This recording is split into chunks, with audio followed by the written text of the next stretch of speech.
할렐루야. 오늘 주보랑 같이 끼워드린 사랑방 신청서 있습니다. 여러분 신청서 통해서 여러분 사랑방 모임에 많이 신청해 주시기 부탁드립니다. 사랑방 신청서 쓰실 때 이름, 또 직분, 성별 쓰시고 또 연령대, 연락처, 이전, 지금 현재 구역을 다 기록하시고 사랑방 참여를 희망하시는 분들은 요일과 시간, 원하는 요일과 시간대를 체크하시면 되겠습니다. 2개 정도 체크하시면 우리가 사랑방 편성하는 데 도움이 되겠습니다. 또 여자만 모이는 사랑방, 남자만 모이는 사랑방, 또 부부가 함께 모이는 사랑방이 있습니다. 여러분 신청해 주시는 대로 준비하도록 하겠습니다. 우리가 사랑방 모임 매주 함께 모여서 말씀을 통해 삶을 나누고 서로 눈물로 기도하며 하나님의 위로와 또 회복과 치유의 역사, 또 하나님의 그 은혜와 사랑을 풍성히 나누는 그런 사랑방 되기를 바랍니다. 이것이 우리 교회의 또 다른 한쪽 날개요, 부흥의 엔진이 될 수 있기를 간절히 바랍니다.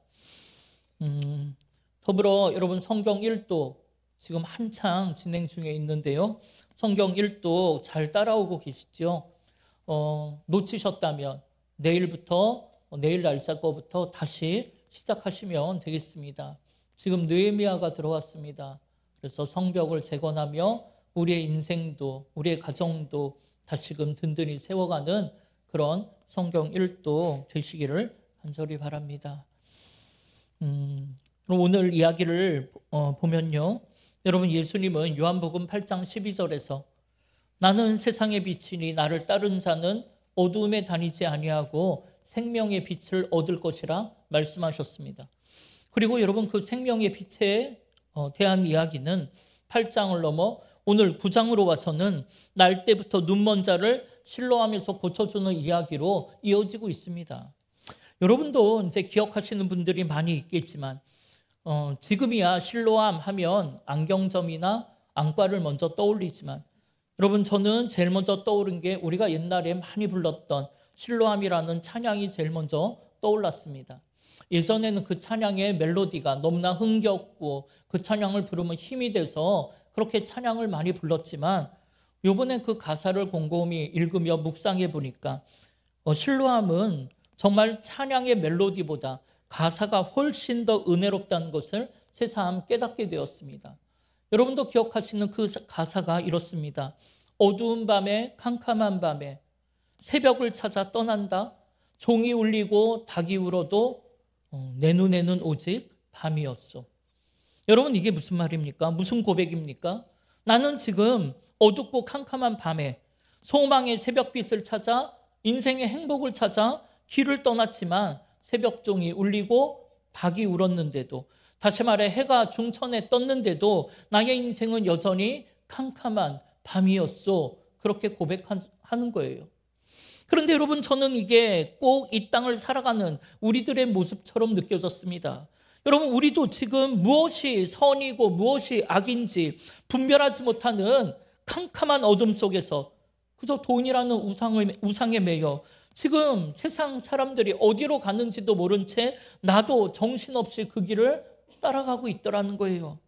그러면서 그런 세상 앞에 때로는 주눅들고 쩔쩔매며 가정도 세상도 심지어 교회조차도 어느 곳 하나 마음 편히 쉴 만한 곳이 없는 정말 삭막하고 어두운 시대가 되어버렸습니다. 그렇다면 여러분 이렇게 눈물 나는 캄캄한 세상 속에서 과연 우리는 어떻게 해야 할까요?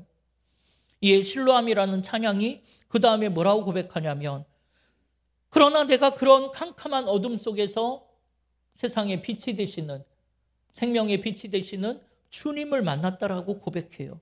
그래서 실로암에서 나는 눈을 뜨게 되었고 그곳에서 빛을 찾았고 소망을 찾았고 그래서 이제 이후로부터 주님과 동행하는 이 꿈 같은 삶이 깨지지 않게 해달라고 고백하는 것입니다. 마찬가지로 오늘 우리가 살아가는 세상도 비록 한 치 앞도 볼 수 없는 캄캄한 어둠과 절망의 세상이지만 여러분, 우리가 그런 어둠 속에서 세상의 빛으로 오신 주님을 만나게만 된다면 여러분, 썩어질 세상을 쫓아가던 인생에서 돌이켜 하나님이 나를 이 땅에 보내신 목적을 찾아 하늘의 거룩한 꿈을 꾸며 그 꿈을 이 땅에 이루는 존귀한 인생으로 변화되는 줄 믿습니다. 그럴 때 그렇게 자신의 사명을 쫓아서 길이요 진리요 생명 되신 주님과 동행하며 살아갈 때 정말 이 찬양의 고백대로 꿈 같은 삶이 펼쳐진다는 거예요. 이것이 오늘 우리가 캄캄한 어둠 속에서 절망하며 아파하는 세상 사람들에게 보여줘야 하는 생명의 빛 아니겠습니까? 오늘 본문은 그런 이야기를 하는 것입니다. 말씀드린 것처럼 세상의 빛으로 오신 예수님께서는 지금 우리가 어둠에 있다라고 말씀하고 계세요. 그래서 어디가 길이고 어디가 막다른 길인지 전혀 분별하지 못하며 살아가고 있다는 것입니다. 그런데 이상하게도 아무도 그것을 불편하게 느끼지 않는다는 거예요. 왜 그렇습니까? 그건 오늘 본문에 나오는 사람처럼 우리 또한 태어날 때부터 영적인 시각 장애인이라서 빛을 본 적이 없기 때문이고 그렇게 살다 보니까 점점 어두움 속이 익숙해졌기 때문입니다. 그런데 그런 그가 오늘 세상의 빛으로 오신 예수님을 만나게 된 거예요. 이렇게 우리의 인생은 무엇을 이루었느냐가 중요한 게 아니고 누구를 만났느냐가 훨씬 더 중요한 것입니다. 그런 의미에서 우리는 세상의 빛으로 오신 주님을 꼭 만나야만 하고 그 주님으로부터 생명의 빛을 소유한 날이, 우리가 십자가의 은혜와 사랑 체험하고 구원받은 날이 우리 인생 최고의 날 아니겠습니까? 그런데 여러분, 오늘 1절에 보니까 그는 날 때부터 눈먼 자라고 말씀하고 계세요. 그럼 여러분, 지금도 시각장애인으로 살아간다는 게 얼마나 힘든데, 여러분 그 옛날에는 그의 인생이 얼마나 힘들었겠냐는 거예요. 얼마나 고통과 눈물의 인생이었겠습니까? 가족들한테는 버림받고 사람들로부터는 천대받고 정말 할 수 있는 것이라고는 아무것도 없고 누가 도와주지 않으면 하루도 살아갈 수 없는 정말 앞이 캄캄한 인생이었을 것입니다. 여러분, 우리는 보통 이런 어려움을 당하면 인생의 고난의 터널 속으로 들어간다고 이야기를 하죠. 여러분은 고난의 터널을 지나보셨습니까?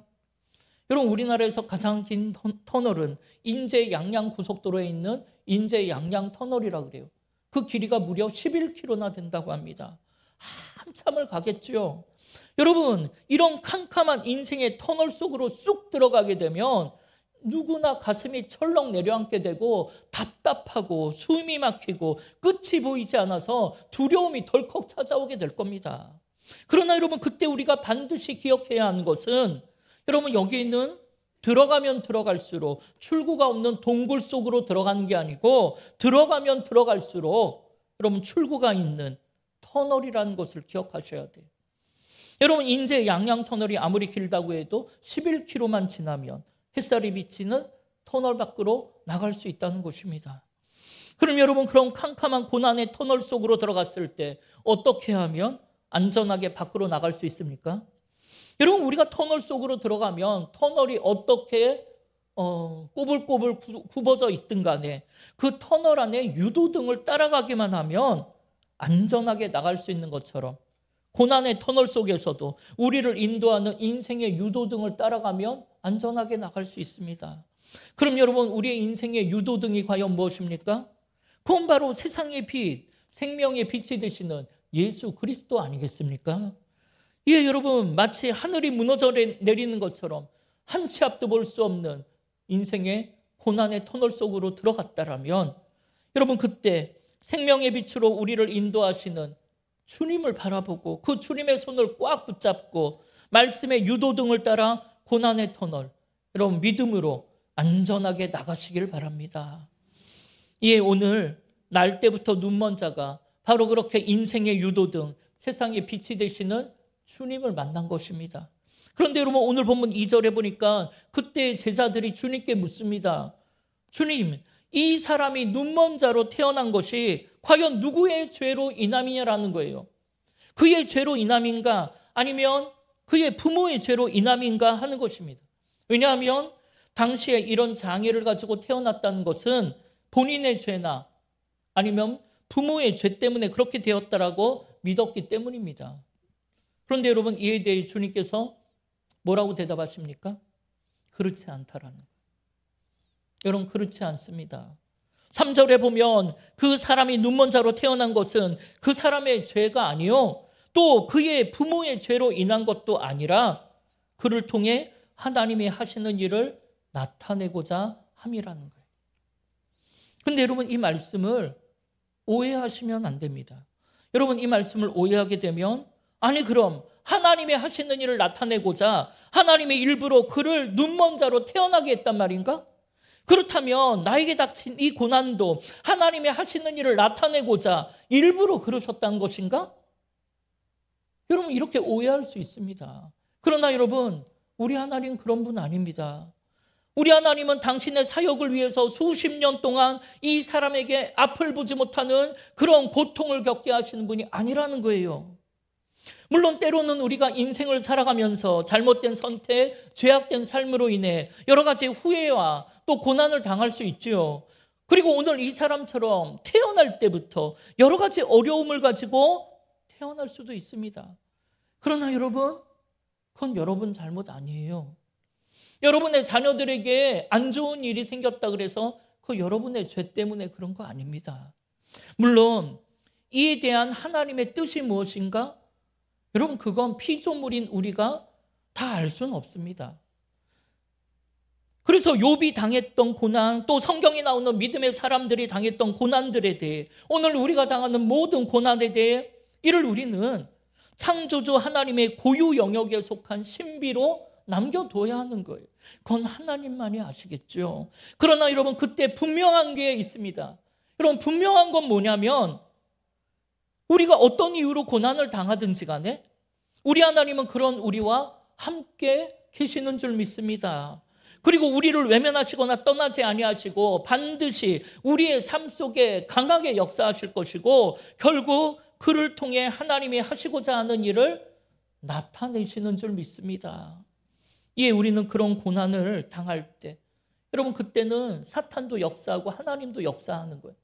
그럼 여러분, 누구를 따라갈 것인가가 중요한 거예요.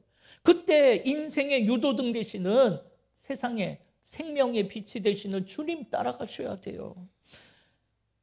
여러분, 그런 고난을 통해 하나님을 외면하게 만들거나 하나님을 떠나게 하려는 악한 영들에게 미혹되지 말고, 그런 고난을 통해 당신의 일을 나타내시는 하나님의 역사 속으로 더 깊이 들어가야 합니다. 그래서 오늘 이 눈먼 사람처럼 여러분, 하나님의 놀라운 역사를 통해 간증의 주인공, 기적의 주인공들이 되시기를 주님의 이름으로 축원합니다. 그럼 여러분, 그를 통해 나타내시려는 하나님이 하시는 일이 과연 무엇입니까? 여러분, 그건 당연히 우리를 향한 십자가의 사랑 아니겠습니까? 우리를 구원하시려는 것 아니겠습니까? 다시 말하면 오늘 주님이 눈먼 자를 고쳐주시는 이 사건은 우리를 향한 하나님의 구원 사역을 나타내시려고 행하신 사건이라는 거예요. 그럼 여러분, 오늘 이 시각장애인을 고쳐주신 사건이 어떻게 하나님이 하시는 구원 사역을 나타내는 것입니까? 여러분, 잘 보시면 오늘 이 사건에는 예수님이 어떤 방법으로 우리를 구원하실 것인가, 여기에 대한 상징이 잘 나타나 있어요. 그 내용이 6절에 나오는데요, 이 말씀을 하시고 땅에 침을 뱉어 진흙을 이겨 그의 눈에 바르셨다고 해요. 여러분, 평소 같으면 예수님께서 병자를 고치실 때 되게 말씀 한마디로 고치세요. 일어나 네 자리를 들고 걸어가라. 네가 네 죄에서, 네 병에서 나음을 받았다라는 거예요. 그런데 이런 특별한 방법을 취한 적은 잘 없습니다. 거의 없습니다. 따라서 이런 특별한 방법은 예수님께서 우리를 구원하시기 위해 어떻게 하실 것인가에 대한 상징이 되는 거예요. 그럼 여러분, 예수님께서 우리를 어떻게 구원하신답니까? 바로 흙에 침을 뱉어 진이겨 진흙을 만들어 우리의 눈을 뜨게 하신 것처럼 예수님께서도 흙 속에 파묻혀 썩어지는 밀알과 같은 존재가 되셔서 어둠 속에 있는 우리를 구원하시겠다라고 지금 상징하고 계신 거예요. 여러분, 흙이라는 건 가장 낮고 천한 위치를 말하는 거예요. 따라서 예수님께서 흙 속에 침을 뱉으셨다는 것은 당신이 그 흙 속으로 들어가 흙 속에 묻힐 것을 상징하는 동시에 그걸 짓이겨서 얼마나 비참하고 처참한 모습으로 죽임당하실 것인가를 나타내시는 거예요. 그럼 여러분, 예수님이 그렇게까지 하시는 이유가 도대체 뭡니까? 여러분, 그건 바로 화려한 세상에 눈이 멀어갔고 육신의 정욕, 안목의 정욕, 이생의 자랑을 쫓아가는 이리저리 헤매고 살아가는 어두운 우리의 눈을 뜨게 하기 위함 아니겠습니까? 그러나 그런 하나님의 사랑을 알 수 없는 우리들은 그렇게 힘없이 흙 속에 파묻혀 십자가에 죽임당하는 예수님을 환영하지 않습니다.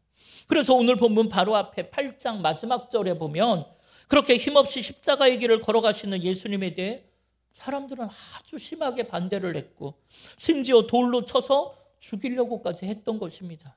그러나 예수님께서는 그런 어려움을 당하더라도 우리를 향한 구원 사역을 포기하지 않겠다는 것을 날 때부터 눈먼 자의 눈을 뜨게 하는 사건을 통해 우리에게 선포하고 계신 거예요.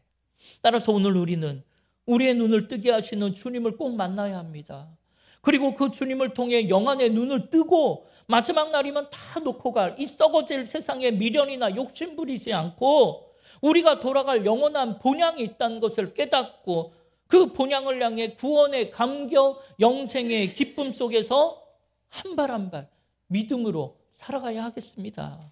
이렇게 우리의 소망은 썩어질 이 땅 위에 있는 것이 아니라 우리가 돌아갈 저 영원한 본향, 저 하늘에 있는 것이고 거기에 진정한 평안과 기쁨이 있는 것입니다. 그런데 여러분, 그럴 때 오늘 우리가 기억해야 할 게 있어요. 그게 뭐냐면 오늘 본문을 가만히 보니까 여러분, 이 사람은 날 때부터 시각장애인이에요. 그러니까 이 사람은 앞을 볼 수가 없잖아요. 그러니까 이 시각장애인이 예수님을 찾아오거나 예수님을 붙잡은 게 아니라는 거예요. 예수님 쪽에서 먼저 이 시각장애인을 찾아오셨고 붙잡으셨다는 거예요. 여러분, 이것이야말로 하나님의 은혜 아니겠습니까? 여러분, 오늘 예수님께서 고쳐주신 사람은 날 때부터 시각장애인이라서 그는 빛을 본 적이 없어요. 빛이라는 게 있는 줄도 모르고 옆에 지나가는 사람이 누구인지도 알 도리가 없습니다. 그러니까 여러분, 누가 붙잡아야 합니까? 예수님이 붙잡지 않으면 이 사람은 예수님을 만날 방법이 없어요. 마찬가지로 세상 어두움에 물들어 살아가는 사람들은 예수님이 누군지도 몰라요. 예수님에 대해 관심도 없습니다. 따라서 예수님이 그들을 붙잡지 않으면 그들은 예수님을 만날 방법이 없어요. 그럼 여러분은 어떻습니까? 여러분은 지금 생명의 빛이 되시는 예수님이 이곳에 지금 우리와 함께 계시다는 것을 믿으십니까? 그렇다면 여러분 곁에 함께 계신 예수님을 여러분은 지금 바라볼 수 있고 느낄 수 있고 지금 주님을 만날 수 있고 그 예수님의 빛을 따라 살아가고 계십니까? 만약 그렇지 않다면, 그게 느껴지질 않는다면 여러분이야말로 눈은 떴지만 아무것도 볼 수 없는, 분별할 수 없는 영적으로 눈먼 자 아니겠습니까? 그렇다면 여러분, 눈을 뜨셔야 돼요. 그리고 오늘도 우리를 먼저 찾아오셔서 우리의 마음의 문을 두드리시며 우리의 마음을 만지시고 위로하시며 우리의 눈물을 닦아주시며 우리의 눈을 뜨게 하시는 빛 대신 주님을 만나셔야 하는 것입니다. 예, 여러분, 오늘 우리가 찬양하며 간절히 정말 기도할 때에 우리와 함께 하시는 주님을 느끼고 만나는 은혜가 있기를 주님의 이름으로 축원합니다. 그런데 여러분, 한편으로는 오늘 보면 10절에 보니까 사람들이 그 눈을 뜬 사람에게 묻습니다. 야, 너 어떻게 눈을 뜨고 보게 되었느냐라고. 이렇게 사람들의 관심은 누가 이 일을 행했느냐가 아니에요. 어떻게 너에게 이런 일이 일어날 수 있었느냐, 어떻게라는 방법론에 관심이 더 있습니다. 그래서 그가 대답하기를 11절에 보니까 예수라 하는 사람이 진흙을 이겨 내 눈에 바르고 나더러 실로암에 가서 씻으라 하기에 내가 가서 씻었더니 보게 됐더라는 거예요. 그런데 여러분, 너무나 안타깝게도 우리의 관심도 별반 다르질 않아요. 어떻게 하면 세상에서 성공할 수 있는지, 어떻게 하면 그렇게 큰 돈을 벌 수 있는지 그런 이야기에 귀를 기울여요. 어둠 속을 걸어가던 우리가 생명의 빛을 소유하게 됐다? 이런 거에 관심이 없어요. 세상으로부터 자유한 인생이 되어 눈을 들어 영원한 나라를 향해 걸어가는 것, 이를 위해 세상의 빛으로 오신 예수님을 만나는 것, 이런 거엔 관심이 없습니다. 심지어 믿는 우리조차도 어떤 신앙의 방법으로 그렇게 문제를 해결할 수 있었는지, 어떤 신앙의 방법을 통해서 물질의 복을 받게 되었는지, 이런 거에도 관심이 있더라는 거예요. 그러나 여러분, 우리가 예수 믿으면 병도 낫고 대학도 가고 돈도 많이 번다는 거, 세상에서 성공한다는 거, 여러분 이건 우리가 예수를 믿고 신앙생활을 하는 목적이 아니라는 거예요. 하나님께서 우리의 눈을 뜨게 하신 것은 하나님이 하시는 일, 우리를 구원하사 영원한 나라가 있다는 것을 알게 하시려는 거예요. 그래서 진흙탕 속에서 썩어질 양식을 먹으며 살아가던 우리의 현실을 깨닫게 하시려는 겁니다. 이에 우리는 그 현실을 깨닫고 그 길에서 돌이켜서 영원한 나라를 바라보며 소망의 빛을 따라 사명자로 사는 게 우리 인생에 정말 중요한 거지, 돈 많이 벌고 부자가 되는 것은 구원받은 우리의 목적이 아니라는 거예요. 물론 오늘 시각장애인이 어떻게 눈을 뜨게 되었는지 궁금은 하겠죠. 또 세상을 살아가는데 돈이라는 건 우리에게 꼭 필요한 거니까 어떻게 하면 돈을 많이 벌 수 있는지 궁금하겠죠. 그렇지만 여러분, 돈이 아무리 좋아도 돈은 절대로 우리를 잘 살게 해주진 않는다는 거예요. 우리를 구원할 수는 없다는 거예요. 돈은 그저 우리를 부자가 되게 할 뿐입니다. 그럼 여러분, 우리가 잘 산다라는 게 과연 무엇입니까? 여러분, 잘 사는 것은 돈을 많이 가진 소유 가치가 높은 게 아니라 내가 이곳에 존재하는 이유, 그 존재 가치가 높아야 잘 사는 거예요. 그런데 사람들은 소유가 많아지면 잘 산다라고 얘기하고 돈이 많으면 행복하다 말하지만 절대로 그렇지 않습니다. 돈은 아무리 많이 가져도 또 다른 욕심이 나를 짓누르는 거예요. 따라서 소유 가치가 높은 인생보다 존재 가치가 높은 인생이 되어야 행복한 거예요. 이를 위해 우리는 생명의 빛이 되시는 주님을 만나야 하는 것입니다. 왜냐하면 그래야 나를 지배하는 이 어두움을 물리칠 수가 있고, 그렇게 어둠이 물러가야 이 땅에서의 삶이 우리 인생의 끝이 아니고 우리가 돌아갈 영원한 나라가 있다는 것을 알게 되고, 그러면 내가 돌아가기 전에 과연 내가 이 땅에서 무엇을 하며 살아야 하는지에 대해 관심을 가지게 되고, 이에 하나님이 나를 이 땅에 보내신 존재 목적을 깨닫고 그 목적을 따라 살아갈 수 있기 때문에 그렇습니다. 여러분, 제가 임종을 앞둔 사람들을 많이 만날 거 아니에요. 그분들에게 가서 예배도 드리고 기도도 해드리고 이런저런 대화를 나누게 됩니다. 그런데 여러분, 그분들하고 대화를 나누다 보면 똑같은 질문 앞에 똑같은 대답을 하는 걸 볼 수 있었어요.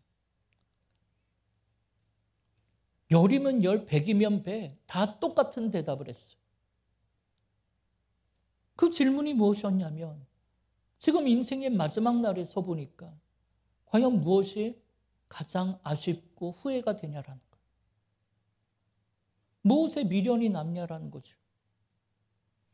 여러분은 지금 무엇이 후회가 됩니까? 무엇에 미련이 남습니까? 어떤 사람은 내가 가정 형편 때문에 공부를 더 못한 게 후회가 되고, 그것만 했으면 내가 좀 더 잘 살았을 텐데.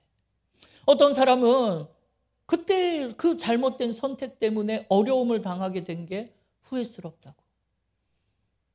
어떤 분들은 내가 좀 더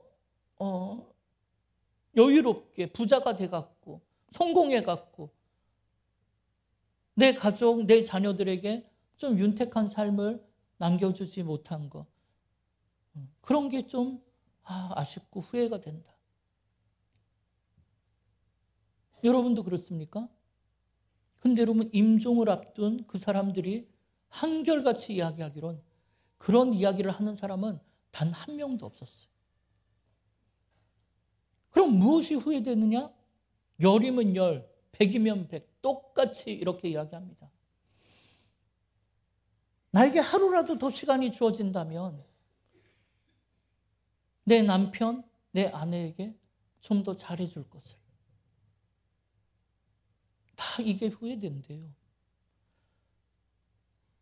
내가 생명이 조금만 더 연장된다면 내가 그때 내 자녀들을 조금 더 사랑한다고 표현해주고 조금 더 안아줬을 것을. 하나님의 사랑, 십자가의 은혜를 내가 그 애들한테 조금 더 잘 표현하고 가르쳐줬을 걸. 열이면 열, 다 이걸 후회했어요. 그럼 그 사람들에 비하면, 그 임종을 앞둔 사람들에 비하면 시쳇말로 여러분은 새털같이 많은 날들이 아직은 있잖아요. 그럼 여러분 무엇을 위해 살아가시겠습니까? 그깟 인생에 좀 더 부유해지기 위해 돈을 쫓아가시겠습니까? 그거 더 가져봐야 그걸로는 소용이 없더란. 그걸 후회한 사람 한 명도 없더란. 뭘 위해 살아가시겠어요? 여러분에게 남은 날이 더 있다면 여러분의 남편과 아내를 사랑하며 살아가십시오. 용서하고 이해하고 끌어안고 격려하고 위로하면서 눈물로 기도하며 하루라도 더 사랑하며 사십시오. 여러분 자녀들에게 그 사랑을 좀 표현하고 그 사랑을 더 표현하고 더 안아주고 여러분 고맙다라고 미안하다라고 사랑한다라고 좀 그러면서 사십시오. 그래야 인생에 후회가 없는 거예요. 여러분 모든 사람은 하나님이 나를 이 땅에 보내신 이곳에 보내신 하나님의 창조 목적이 있다고 해요. 그런데 이를 깨닫지 못하면 결국 우리는 세상의 소유가치를 쫓아 욕심이 이끄는 대로 살게 될 것입니다. 여러분 그런 사람의 특징이 무엇입니까? 날 향한 하나님의 뜻을 구하지 않는다는 거예요. 그래서 내가 내 삶의 주인이 되어 내가 판단하고 내가 결정하고 내가 계획해서 내가 노력해서 얻은 이 세상의 물질이나 업적으로 내가 잘 살았다는 것을 증명하려고 하더라는 거예요. 그러나 여러분 그러면 결국 열심히 살았는지는 모르겠지만 인생의 열매가 한 개도 없어서 추수의 기쁨이 없는 공허한 인생 맞이하더라는 거예요. 젊을 때야 정신없이 달려가느라고 모르겠지만 인생의 황혼이 물들기 시작하면 아마 외로움과 공허함에 마음 둘 곳이 없어서 더 물질이나 명예에 집착하게 돼요. 사람들의 인정이나 칭찬 같은 것에 더욱 집착하게 됩니다. 따라서 우리는 먼저 내 삶의 존재의 목적을 부여해 주시는 나를 창조하신 창조주 하나님을 깊이 만나야 하는 것입니다. 그리고 그 하나님으로부터 나를 이 땅에 이곳에 보내신 존재의 목적을 깨닫고 그곳에서 한 달란트 받은 사명자로서 충성되이 살아가신다면 여러분 누구나 잘 살 수 있는 것입니다. 그래서 오늘 주님께서는 그 시각장애인을 어디로 보내셨습니까? 실로암에 가서 씻으라고 말씀하시는 거예요. 여러분 왜 많은 곳 놔두고 실로암으로 보내셨을까요? 여러분 오늘 본문 7절에 보세요. 실로암이 무슨 뜻이라고 합니까? 보냄을 받았다라는 뜻이에요. 보냄을 받았다. 여러분 보냄을 받았다는 것은 보낸 사람이 있다는 거 아니에요. 그분이 누구입니까? 예수 그리스도. 주님이 그를 실로암으로 보내신 거예요. 그런데 여러분 아까 이 사람이 앞을 못 보는 것, 날 때부터 앞을 못 보는 것이 무엇 때문이라고요? 하나님이 하시는 일을 나타내고자 함이라잖아요. 그럼 이게 무슨 말입니까? 그렇다면 그는 지금 실로암으로 가서 거기에서 눈을 뜨고 그곳에서 하나님이 하시는 일을 나타내는 사명자로 실로암 보냄을 받았다라는 뜻이잖아요. 마찬가지로 오늘 우리도 그 눈먼 자와 똑같이 실로암 보냄을 받은 줄 믿습니다. 그럼 여러분 주님이 여러분을 보내신 곳은 어디입니까? 그런데 여러분 그곳은 세상의 영광, 세상의 박수를 받는 그런 잔치가 벌어진 곳은 아닐 겁니다. 왜냐하면 실로암 못은 그런 곳이 아니니까요. 여러분 예루살렘에 가보면 동문 밖에 기드론 골짜기에 기온이라는 샘이 하나 있어요. 그런데 여러분 전쟁이 터지면 예루살렘 성이 고립될 것을 대비해서 그 기온 샘으로부터 물을 끌어올 수 있는 수로를 건설했어요. 그리고 그 수로를 따라 흘러내려오는 물이 마지막으로 모이는 곳이 바로 이 실로암 못이었습니다. 그렇다면 여러분 물은 높은 곳에서 낮은 곳으로 흐르는 법이니까 이 실로암 못은 예루살렘에서 가장 낮은 곳 아니겠습니까? 그럼 오늘 날 때부터 눈먼 자를 다른 곳도 아니고 굳이 실로암 못으로 보낸 이유가 무엇이에요? 이는 그가 하나님이 하시는 일을 나타내야 하는 곳은 세상 높은 곳이 아니라는 거예요.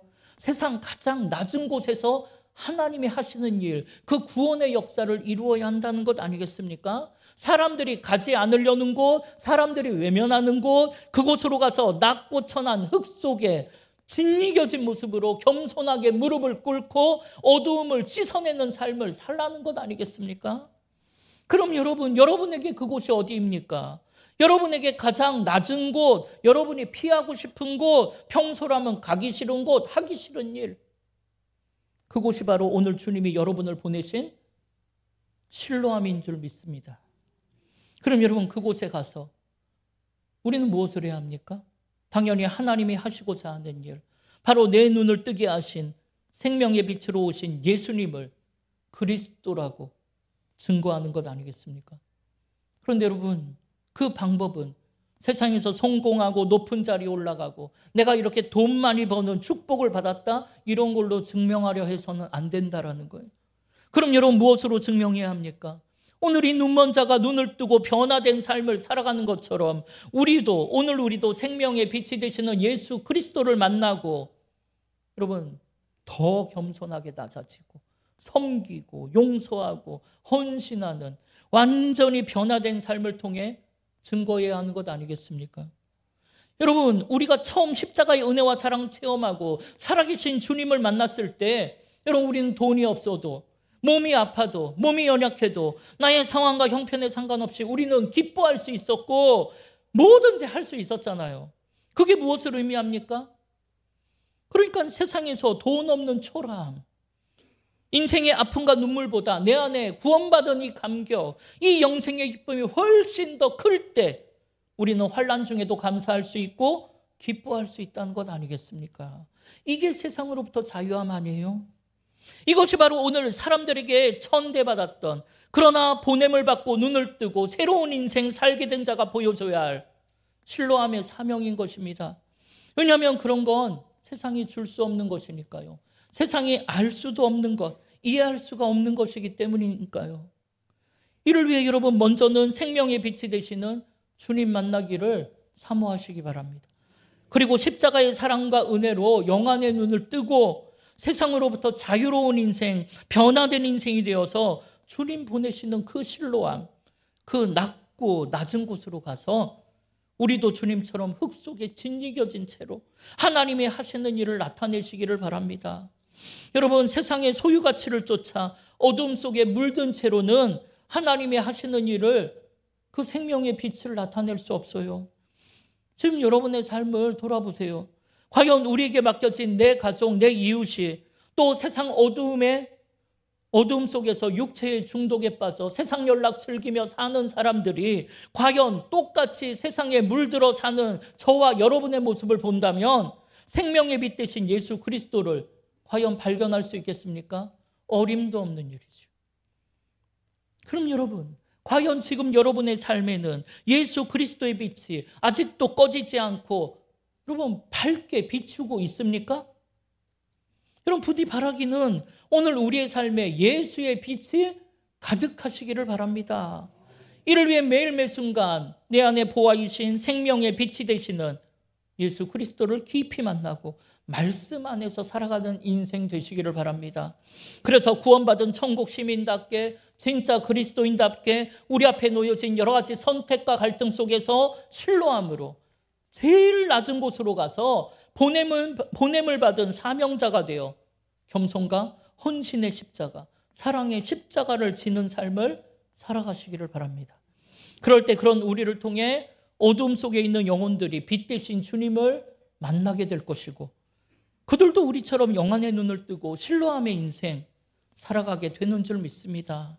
이번 한 주간 그런 놀라운 역사 일어나기를 간절히 바라오며 여러분의 삶을 통해 그 실로암의 축복이 가득 일어나기를 주님의 이름으로 축원합니다. 아멘. 우리 시간 함께 결단하며 찬양하십시다. 여러분, 우리의 눈을 들어 세상 바라보는 것 아니에요. 우리의 눈을 들어 주님 바라보시기 바랍니다. 그래야 하나님이 일하기 시작, 역사하기 시작하는 거예요. 이 찬양 들을 때 그런 믿음의 결단이 있기를 바랍니다. 우리 함께 고백합시다. 내게로부터 눈을 들어, 내게로부터 눈을 들어 주를 보기 시작할 때 주의 일을 보겠네. 내 작은 마음 돌이키사 하늘에 꿈꾸게 하네. 주님을 볼 때 모든 시선을 주님께 드리고 살아계신 하나님을 느낄 때 내 삶은 주의 역사가 되고 하나님이 일하기 시작한 성령이 나를 변화시켜 모든 두려움 사라질 때 주의 일을 보겠네. 광대한 땅 한가운데서 주님만 알게 되니 주님을 볼 때 모든 시선을 주님께 드리고 전대가신 하나님을 느낄 때 세상은 주의 나라가 되고 하나님이 우리 같이 한번 고백합니다. 모든 시선을 주님께 드리고 전대가신 하나님을 느낄 때 세상은 주의 나라가 되고 하나님이 일하기 시작하네.